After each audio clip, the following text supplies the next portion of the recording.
Friends, welcome back to my YouTube channel. Today, we are going to deal with the concept of law of tort, that is nuisance. अब जब हम बात करते हैं nuisance की तो सबसे पहले हम इसकी मीनिंग एंड कॉन्सेप्ट की बात करते हैं। तो न्यूसेंस जो वर्ड है वो एक फ्रेंच वर्ड न्यूअर से जो है वो ओरिजिनेट हुआ है और न्यूअर का मतलब होता है टू हार्म और हर्ट, किसी भी व्यक्ति को कोई हार्म पहुंचाना या फिर उसको हर्ट करना। अगर हम लीगल कॉन्टेक्स्ट की बात करते हैं तो nuisance refers to the unlawful interference with a person's use और एंजॉयमेंट ऑफ लैंड, यानी कि किसी भी व्यक्ति की लैंड के इंजॉयमेंट में, यानी उसकी जो जमीन है या फिर उसकी जो चीजें हैं उसके इंजॉयमेंट में उस पर्सन का जो यूज वो कर रहा है या फिर जो इंजॉयमेंट कर रहा है उसमें जब आप अनलॉफुल यानी कि अविधिक तरीके से जब आप किसी प्रकार का दखल करते हैं या इंटरफियरेंस करते हैं, ठीक है, या फिर आप उसके किसी भी राइट या प्रिविलेज जो उससे रिलेटेड है उस लैंड से, उस पर आप किसी प्रकार का चोट पहुंचाते हैं या उस पर आप किसी प्रकार का हार्म करते हैं, तो इसको हम न्यूसेंस कहते हैं। अगर आप लीगल कॉन्टेक्स्ट में देखते हैं तो it is predicated upon the principle that while the ownership of property grants certain freedoms, these freedoms must be exercised in a way that does not unduly infringe upon the rights of others. इसका मतलब ये कहता है कि अगर आपको किसी property पर किसी प्रकार के फ्रीडम या फिर कोई प्रकार की राइट मिली हुई है तो आपको उस राइट को इस तरीके से इस्तेमाल करना है कि किसी दूसरे व्यक्ति की राइट को आप उल्लंघन या फिर इन्फ्रिंज न करें। इसी कॉन्सेप्ट पर जो है आपका न्यूसेंस का डॉक्ट्रिन जो है वो बेस्ड है। अब हम बात करते हैं न्यूसेंस है क्या। तो बेसिकली ये एक पाइवटल रोल प्ले करता है, बहुत इंपॉर्टेंट रोल प्ले करता है और ये बैलेंस मेंटेन करता है इंडिविजुअल लिबर्टी और कम्युनल रिस्पॉन्सिबिलिटीज में। यानी कि जब आप किसी प्रकार की अपनी लिबर्टी को इंजॉय करते हैं तो कम्युनिटी के प्रति आपकी रिस्पॉन्सिबिलिटी क्या है या फिर आपको कम्युनिटी के प्रति अपने किस दायित्व का निर्वहन करना है वो भी आपको ध्यान देना है। यानी कि ऐसा कुछ नहीं होना चाहिए कि आप अपने राइट को एंजॉय करते करते दूसरे व्यक्ति को नुकसान पहुंचाने लगे।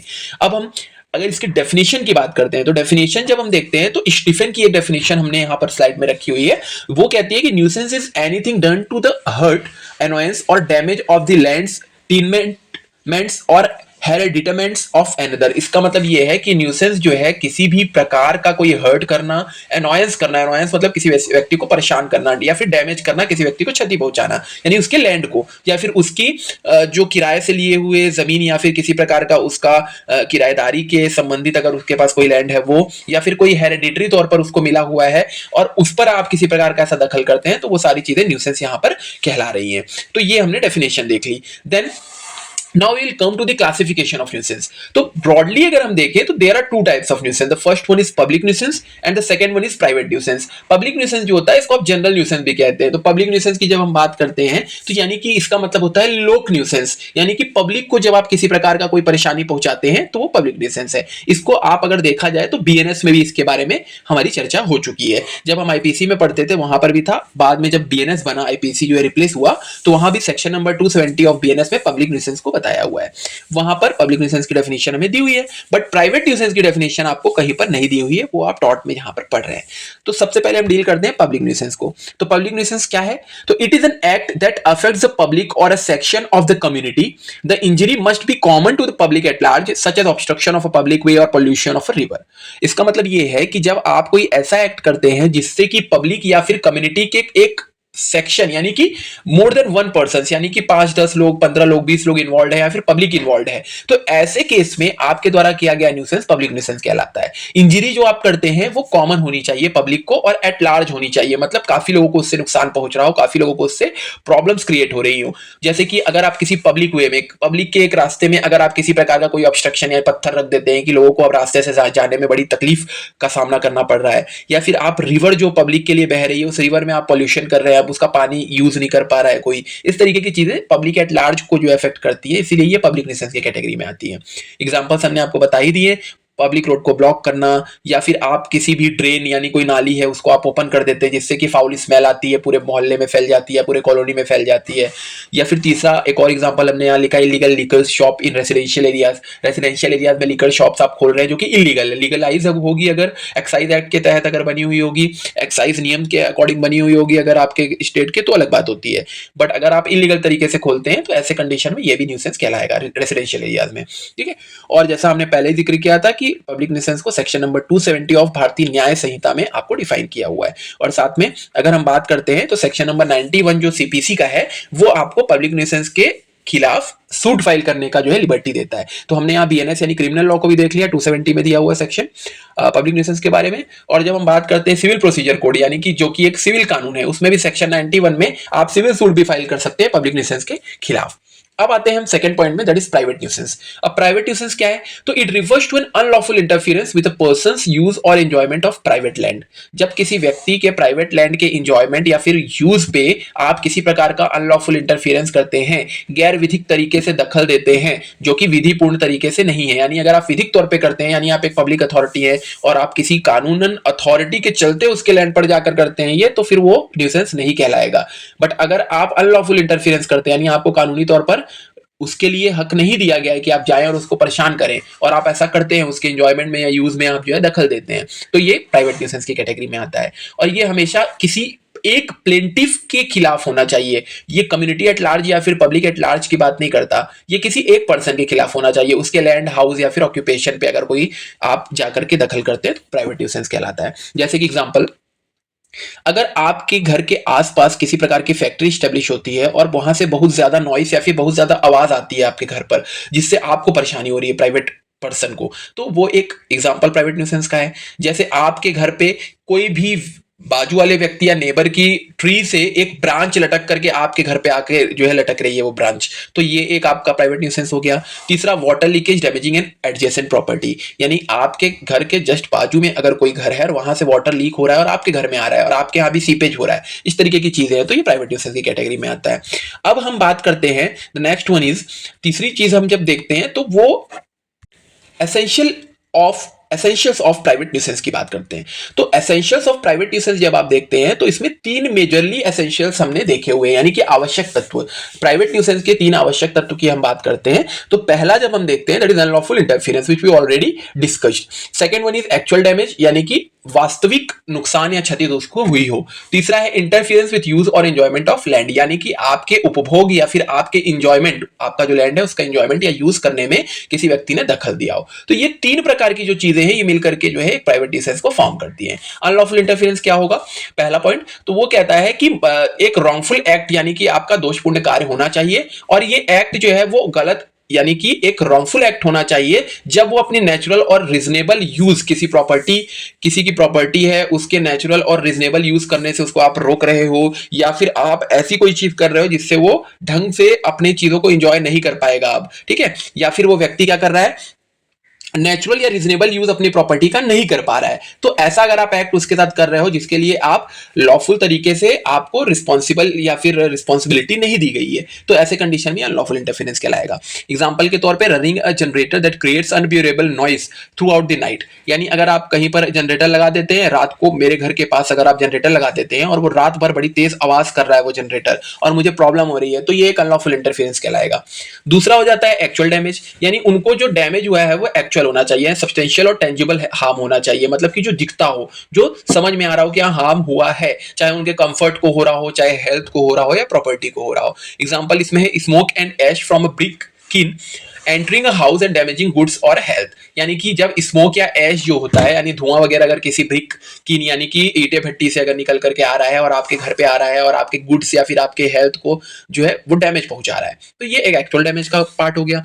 तीसरा, इंटरफेरेंस विद यूज और एंजॉयमेंट ऑफ लैंड, यहाँ पर न्यूसेंस जो है वो प्लेंटिफ के यूज या एंजॉयमेंट, उसके प्रॉपर्टी को यूज या एंजॉय जो वो कर रहा है उस पर वो अफेक्ट कर रहा है, उसको वो अफेक्ट कर रहा है, ठीक है। सिर्फ डिस्कंफर्ट हो जाना ही वो आपका इंटरफेरेंस नहीं कहलाएगा यूज या एंजॉयमेंट में, ये आप ध्यान रखिएगा। सिर्फ डिस्कंफर्ट होना ही जो है वो इंटरफेरेंस नहीं कहला रहा है। यहाँ पर आपके यूज और एंजॉयमेंट जो है वो पूरी तरीके से आपको किसी प्रकार की प्रॉब्लम हो रही हो, सिर्फ डिस्कंफर्ट हो रहा है थोड़ा सा, तो दैट इज नॉट समथिंग जो यहाँ पर कवर हो रहा है। एक एग्जांपल हम इसमें देख लेते हैं। स्ट्रॉन्ग स्मेल अगर केमिकल की आती है जिससे कि आप अपने घर में कंफर्टेबली नहीं रह पा रहे हैं, ठीक है, आप अपने घर में कंफर्टेबली नहीं रह पा रहे हैं, थोड़ा बहुत अगर होता है, एकदम हल्की सी स्मेल आ रही है और आप उसके लिए जाकर के अगर न्यूसेंस, प्राइवेट न्यूसेंस बोलेंगे तो that is something which is not allowed. लेकिन ऐसी चीजें जो कंफर्टेबली आपको अच्छे से कंफर्ट में नहीं रहने दे रही है, मतलब कि जैसे सांस ही नहीं ले पा रहे हैं आप, बड़ी प्रॉब्लम हो रही है, कान में आवाज इतनी ज्यादा आ रही है कि आपको वहां पर सस्टेन करना, वहां पर रह पाना बड़ा मुश्किल हो रहा है, इस तरीके की चीजें यहाँ पर कवर होंगी, ध्यान रखिएगा इस बात को आप,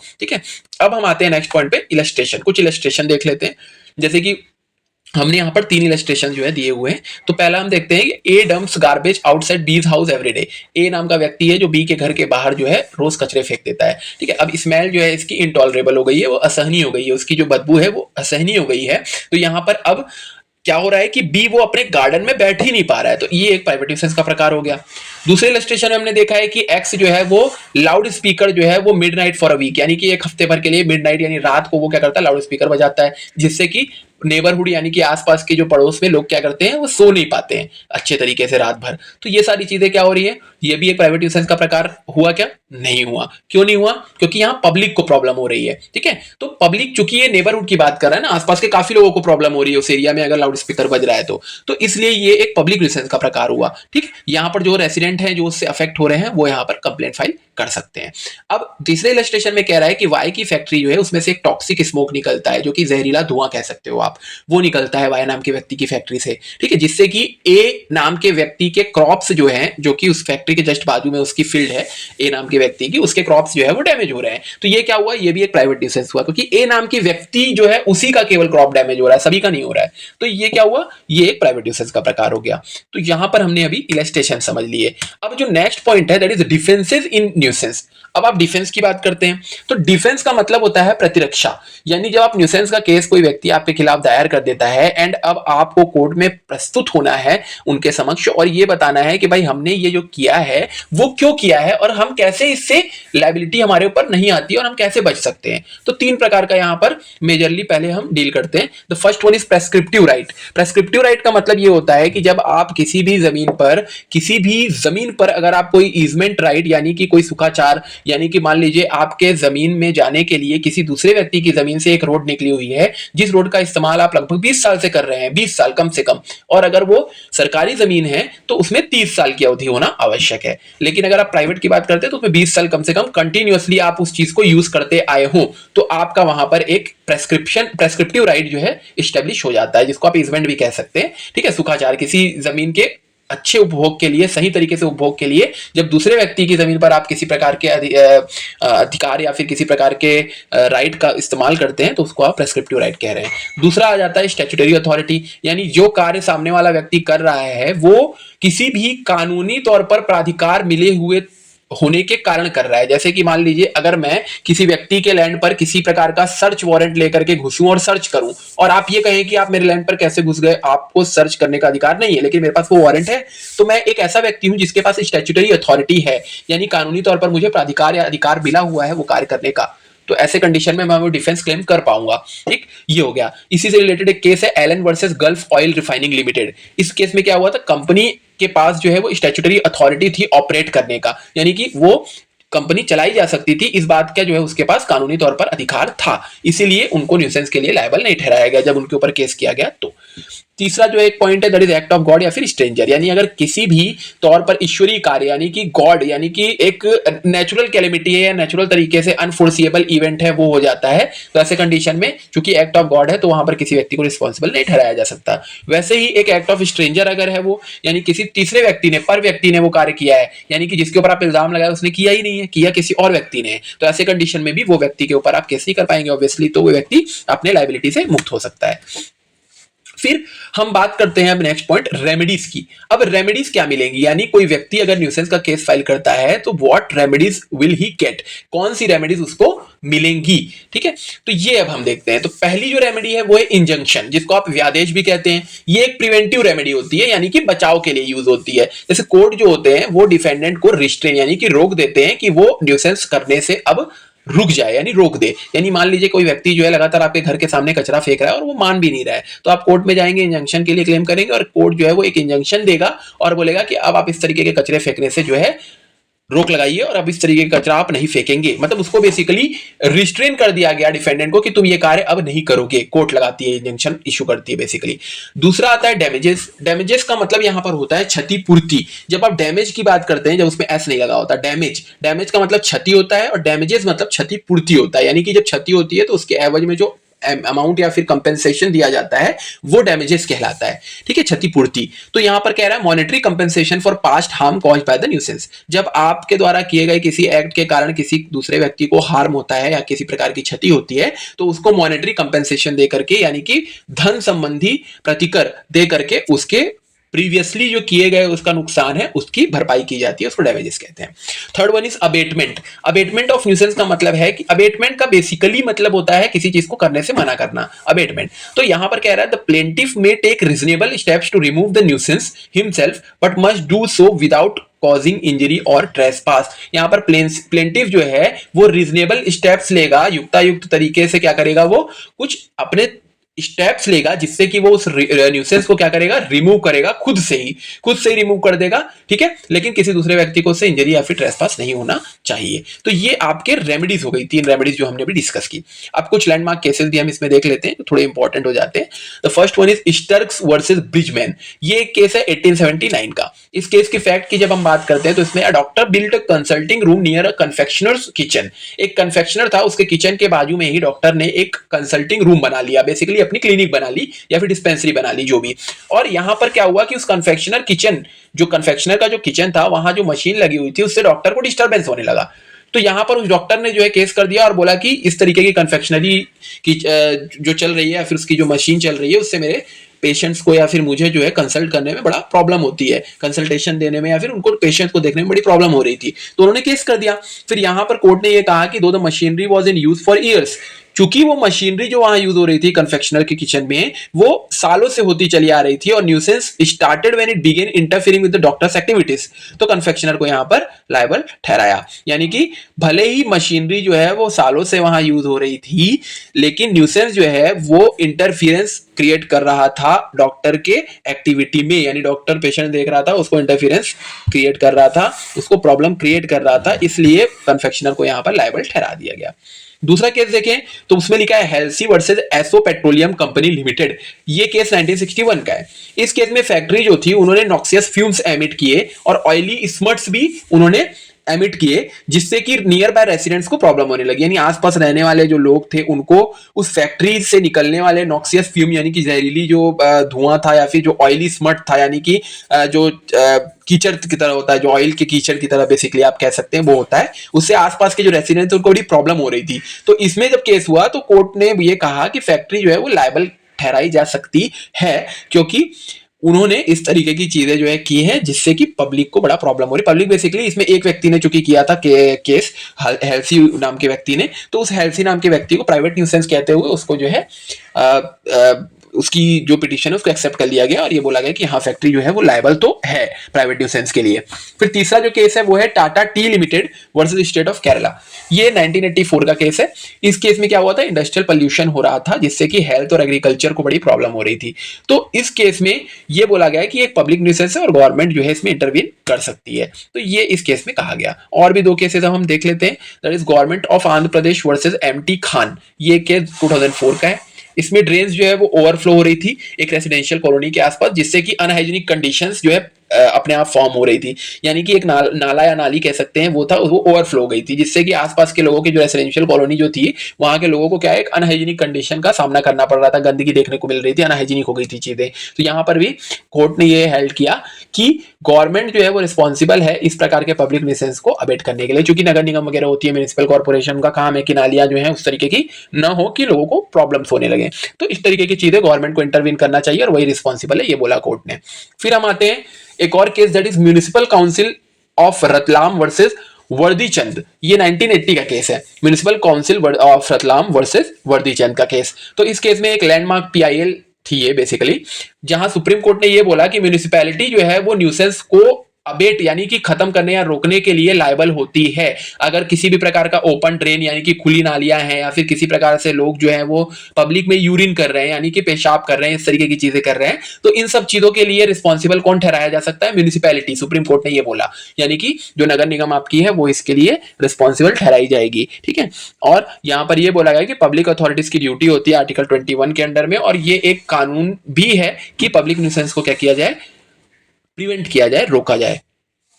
अब इसके बाद पब्लिक न्यूसेंस और प्राइवेट न्यूसेंस के बीच में अगर आप छोटे डिफरेंस को समझे तो अगर बेसिस देखते हैं तो हम 4 प्रकार की जो बेसिस है उनके अकॉर्डिंग हम पब्लिक न्यूसेंस और प्राइवेट न्यूसेंस को हम डिस्टिंग्विश करेंगे, यानी इनके बीच में अंतर हम बताएंगे। तो पहले अगर आप पार्टी की बात करते हैं, अफेक्टेड पार्टी की बात करते हैं कि कौन पार्टीज इन्वॉल्व होती है पब्लिक न्यूसेंस और प्राइवेट न्यूसेंस में, तो पब्लिक न्यूसेंस में कम्युनिटी या सेक्शन ऑफ पब्लिक इन्वॉल्व होता है, यानी कि एक से ज्यादा लोग बेसिकली इसमें इन्वॉल्व हुए, पब्लिक इन्वॉल्व हो जाती है। प्राइवेट न्यूसेंस में किसी इंडिविजुअल या फिर कोई स्पेसिफिक ग्रुप केवल इन्वॉल्व होता है। फिर लीगल रेमेडी की बात करें, अगर विधिक उपचार की बात करें तो पब्लिक न्यूसेंस में सिविल और क्रिमिनल दोनों ही प्रकार के उपचार हो सकते हैं। जैसा हमने पहले ही पढ़ा 270 ऑफ बीएनएस भारतीय न्याय संहिता में दिया हुआ है, वहां जाएंगे तो आप क्रिमिनल उपचार पालेंगे रेमेडी, और अगर आप सिविल में जाना चाहें तो 91 में आप सिविल सेक्शन 91 ऑफ सीपीसी में जाकर के आप सिविल रेमेडी भी पा सकते हैं। लेकिन प्राइवेट न्यूसेंस में आप केवल सिविल रेमेडी ही पाते हैं, जिसको आप कहते हैं सिविल ओनली।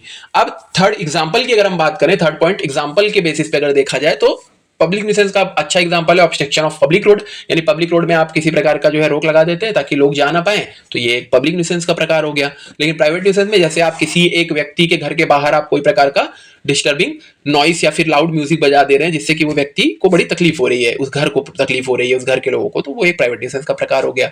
अब रिक्वायरमेंट क्या होगी, आपको क्या चीज शो करनी पड़ेगी पब्लिक न्यूसेंस और प्राइवेट न्यूसेंस के लिए, तो बोल रहा है कि it must show special damage to sue, यानी आपको स्पेशल डैमेज दिखाना पड़ेगा। अगर आप केस करते हैं पब्लिक न्यूसेंस के लिए तो आपको स्पेशल डैमेज शो करना पड़ेगा, लेकिन प्राइवेट न्यूसेंस में स्पेशल डैमेज शो करने की आवश्यकता नहीं है। वो नॉर्मल डैमेज भी अगर आपको हो रहा है, दिख रहा है, तो it will be sufficient to charge that particular person.